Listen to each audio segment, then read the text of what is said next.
Dead on arrival sa ospital ang 21 anyos na binata na kinilalang si Jerome Materig matapos itong masaksak sa dibdib sa Sitio Bliss, Barangay Nan, Camaliran West, Urdaneta City, Pangasinan. Base sa investigasyon ng pulisya, nagiinuman ang biktima kasama ang kanyang mga kaibigan sa kanilang compound. Matapos mag-inuman, nag-set up umano ng meet-up ang grupo ng biktima sa dalawang suspect matapos malamang nagchat-chat ang mga ito sa kasintahan ng kaibigan ng biktima. Nang makarating ang mga suspect sa lugar, dito nangyari ang mainitang pagtatalo na nauwi sa pananaksak. Itong kasamahan nila, nalaman ng lalaki na may katix itong babae. Kinuha niya yung cellphone ng kanyang girlfriend.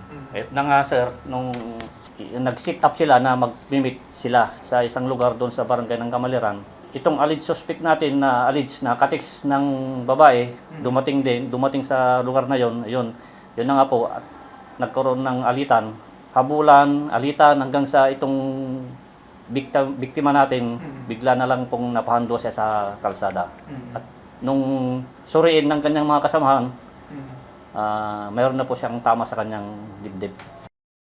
Pinipilit ko pong paiwan si Jerome, kaso ayaw niya po.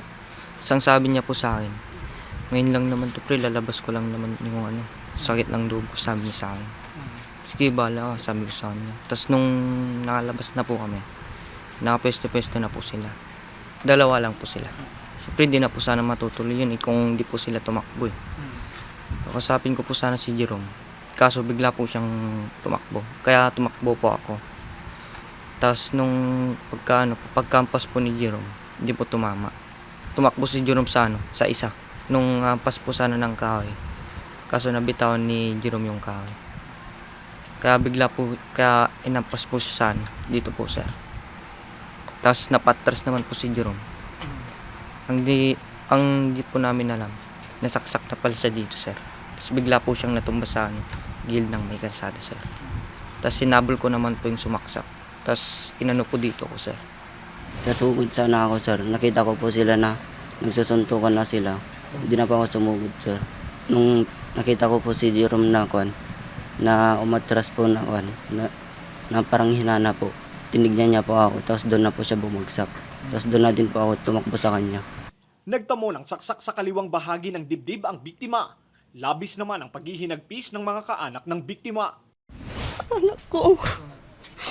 Ito ang nagkakapatid. Napakabuti mo anak ko. Sorry po sa mga sa mga nagdaan na mga araw kasi medyo po kasi napakabait po kasi siya. Hostisya po talaga. Sana pati yung pumukpok po sa ulo ng anak ko, yung lumabas na sa kulungan, sana madampot ulit po. Kasi hindi naman po yung samaksak lang yung may kasalanan, pati po yung pumukpok. Mabait po siya, wala pa akong masabi sa kanya. Mabait na matulungin.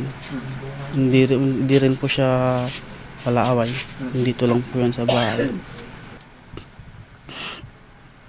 Hindi ko pa siya na magsabihan sir eh. Kasi dito lang po kasi yan, kahit umiinom po yan. Pagtapos po ng inuman, dito lang po talaga yan eh.